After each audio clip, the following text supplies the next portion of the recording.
It turns out that the humanoid found in the Atacama desert that's featured in the Sirius documentary might not be as uncommon as we thought. And a new book on Ripley of Ripley's Believe It or Not, it includes an image from 1933 of another tiny mummified carcass. Lee Speigel of the Huffington Post has been researching and writing about this story. We got in touch with him to talk more about it.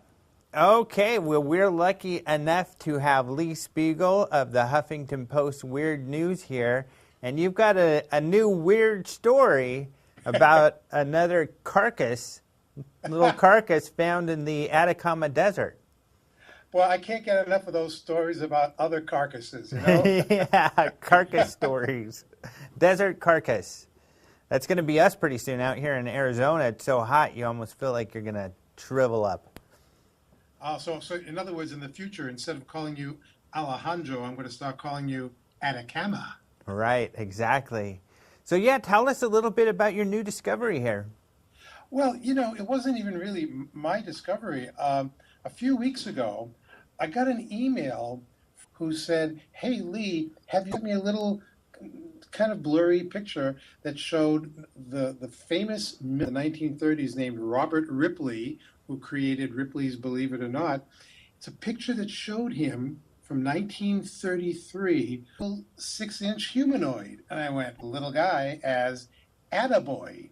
And because I had just come off of writing controversy about a little guy 6 inches tall called very controversial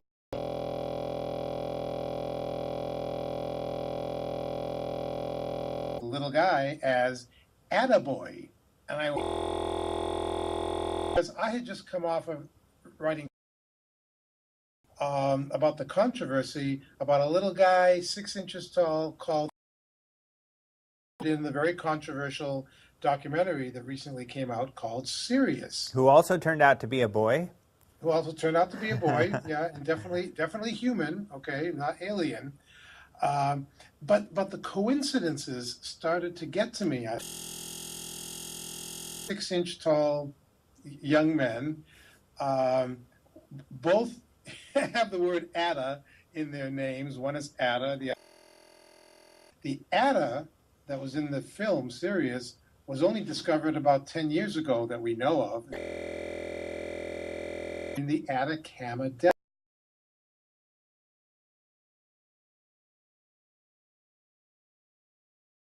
Until Dr. Stephen Greer, who put Atta into this documentary, and as you know, was performed on this young boy, human, however you want to refer to it, until it was discovered that enough DNA analysis, but there was still controversy over this because one scientist say, well, this was probably maybe an unborn.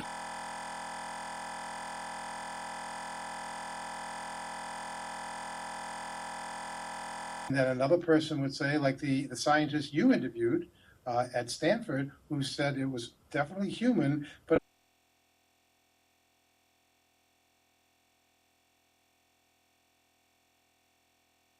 an aborted fetus. Scientists are probably equal mystery because now there seem to be two Attas. The first one I was talking was, and the story goes was that it was the unfortunate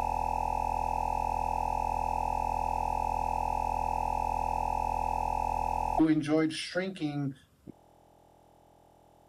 but there's a possibility.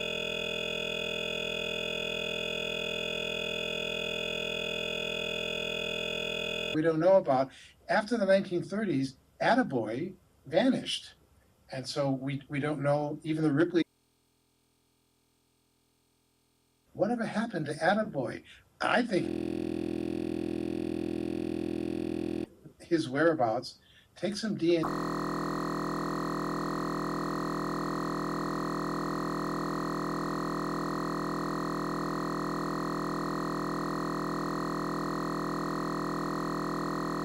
you had written cousins, but essentially the Atacama Desert, and Yes, yes. probably also not a shrunken body, but probably a fetus is what I think a Ripley. Yeah, exactly. And again, we all believe in the Ripley organization that it was Ripley himself who nicknamed the young boy Attaboy to indicate that, well, he came. I just thought it was an amazing coincidence that here are these two little 6-inch by 70 years, and all in the public eye like this. Very similar, I mean, in composition and you know, size, and the skulls are a little. Scientists, they believe that the skull of Atta was crushed post-mortem, and so the skull in Attaboy doesn't look crushed, and that would account for the differences in the skull. The same thing. I'm not.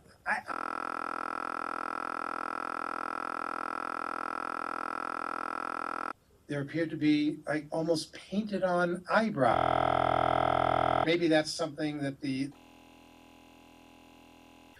to people, you know, who they killed and then shrunk. Maybe it was part of their ritual. I'm told by the Ripley's people that the Hervaros only shrunk the heads of their enemies because they felt that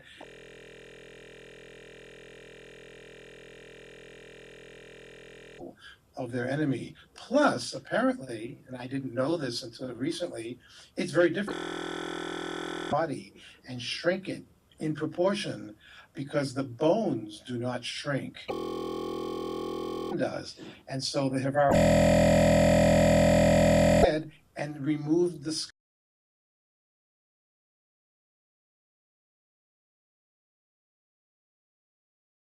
Maybe, who knows, huh? Or scientists who are I think the phrase that seems to be coming around is mummified.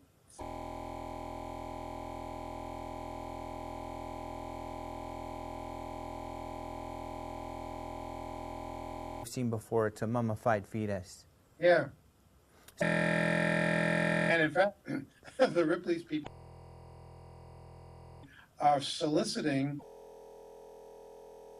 Right. It's like now, instead of the readers being armchair critics, now they can become armchair detectives. Well, how did they lose Attaboy? How did it get away from him? They are so surprised when you talk to the people of the Ripley organization that Ripley himself didn't. The people who supposedly owned him back, millionaire, he had the money. And to find and buy and put on display the most odd-looking, curious. Didn't purchase Attaboy, even though he posed with Attaboy. A series of pictures that show Ripley holding Attaboy.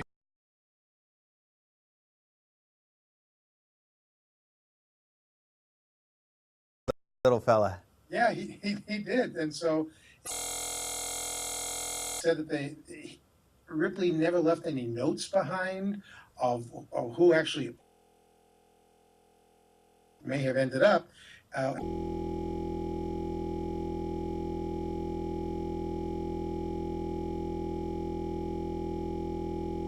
Where was it? It was actually in the States where they lost track of Attaboy. Is that correct?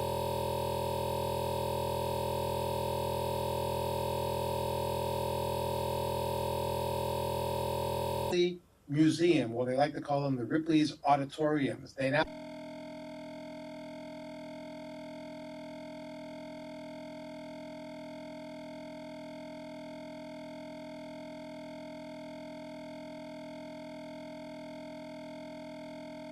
that Attaboy was on loan to Ripley in possibly Salt Lake City, and it looks like it might have been a bank company called the.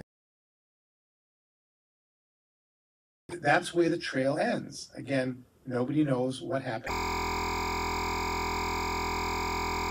controversy that you were touching on earlier.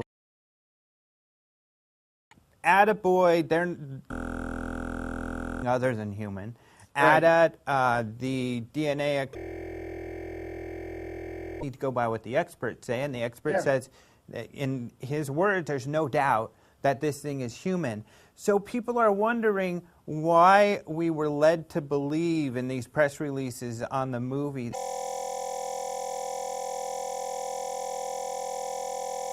To still think maybe there's hope. Do you think they purposely misled people?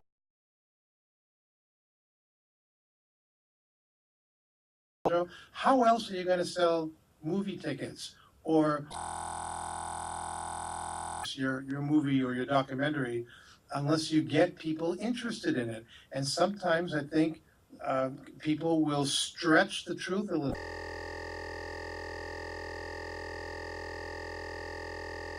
Sirius was premiered, and we were talking about how, look at these press releases. There's information about ADA, the DNA science, and the world in which we live in. Well, I don't think any paradigm. I don't think the paradigms were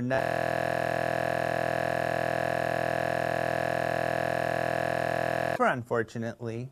Yeah, but they wanted people to think maybe because the thing looks so alien-like, because our culture wants us to believe that aliens must have elongated, unnatural-looking heads, and must have weird-looking eyes and ears, and if you find one, adds to the mystery of it. Still, I mean, one of the first owners was, I believe, a guy who owned a bar in Chile, and he used to make money by letting with ADA, and then he eventually, I believe, for the equivalent of $64. Found its way into the hands of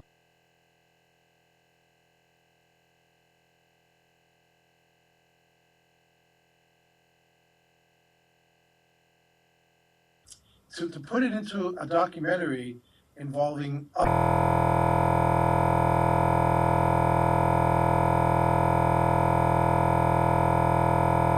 kind of got lost, but I still go back to, where are these paradigm shifts that we're all going to experience because of ADA? Well, now we're told of the DNA shows that ADA was human, but because of the 9% that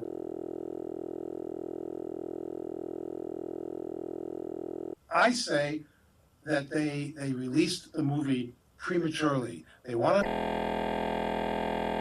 on Attaboy. Maybe somebody knew that Attaboy publicity circuit himself. I think it's kind of have been used for marketing purposes by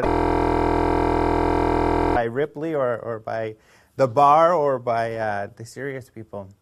I know. It's like, what does it say about the human condition?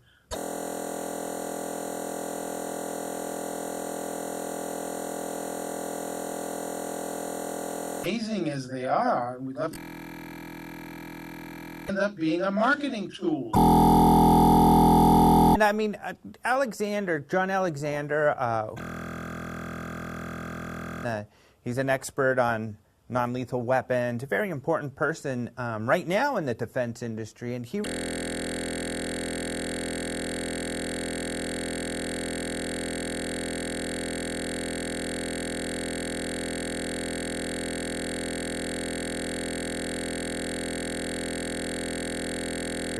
that doesn't pan out. This is another claim that doesn't come to fruition. Do you think that's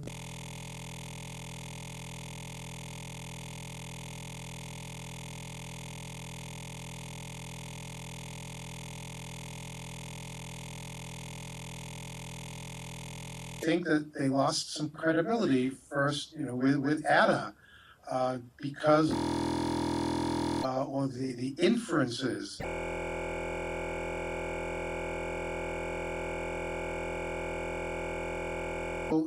To me, if something isn't totally credible, then bite you on your rear end where it really hurts. It seems to me like maybe the only person involved with the whole Ada, one who did all the DNA research. Who's been honest and straightforward, and he, even in my interview, said, he kept an open mind, and he was surprised that people were in, even when his results were more mundane. And that 9% he talks about is more related to error, and I'm going to get him to clarify that a little bit, hopefully. I think people are misunderstanding this. It is, and I feel badly for the people who are the true believers, who wanted to believe that this result of an alien exploration of the aliens, because they're only 6 inches tall. Right. In the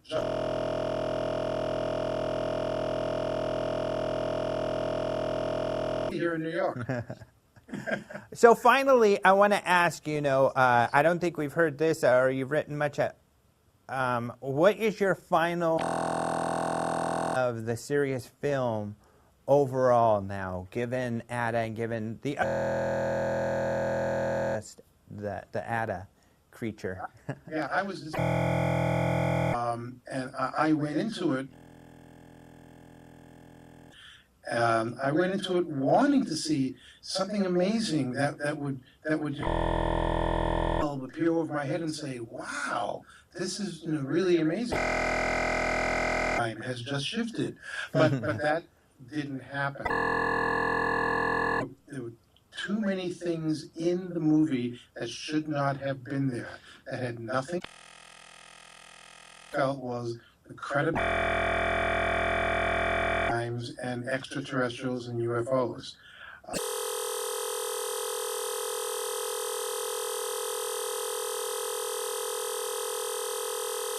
Simple. Let's do like. In fact, the documentary was just under 2 hours, and yet it just kind of got disappointed. I would really like to see a documentary. Total credibility, the science, filled with scientists. I don't want to see people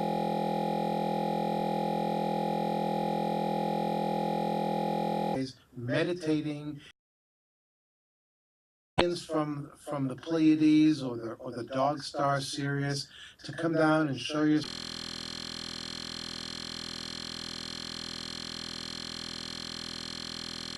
That has no place in a scientific document. One of the problems I had. In your marketing, that you're going to change their paradigm, shift their paradigm, then you're set. Be even a good movie. You've got.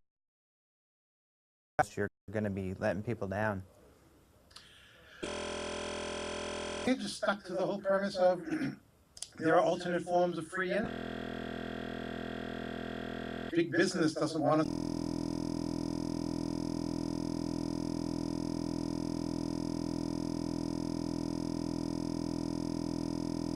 Yeah, show us more of that. That's fascinating. That is something that they only took it so far. Give us really strong examples. Oh, we don't have. Then don't put it in stuff that's available and that we can right now,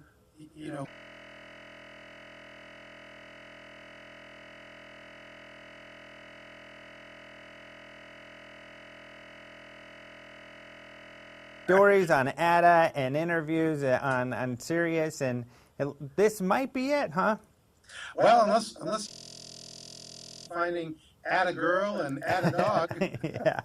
I mean, they must be out there somewhere. Yep. So keep an eye out, people. Yep, I agree. All right. Well, thank you so much for taking some time out in the offices of Huffington Post. It's always exciting to think of that. You're thinking it's exciting to think about where you... Screener. It's nice to see you, Alejandro. Yep, good seeing you. Mummified body in the Atacama Desert. Perhaps it's... Maybe if the Sirius documentary promoters wouldn't have set our expectations so high, we wouldn't have felt so let down. Especially when their expert determined that it was only human.